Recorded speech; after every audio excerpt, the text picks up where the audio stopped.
Izikhulu zamaphoyisa sezibuye kwesibili esifundazweni emasontweni nje ambalwa kulandela ukubulawa komunye umholi weANC. Ngolosibili kusihlwa ikhansela lomkhandlu dolobha weThe Bheki Cele wadutshulwa wabulawa esegcekeni lwakhe umliso ongaziwa. Uyikhansela lesithathu ukubulawa kusukela ngo-2016 eThekwini.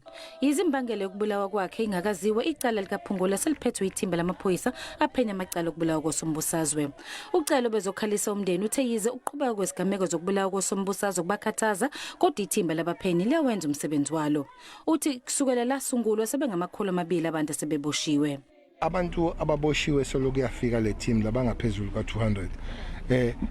Siyavuma ukuthi kuyoba mnandi uma ngasekho into enjengale, bengasekho abantu ababulawa ngalolu hlobo, kodwa okwamanje sisebenzisana nabashushisi sile team ukuthi amacala ethu asebenze kahle. Maningana amacala afanele ukuthi asecourt, kodwa avinjelwe uCovid-19.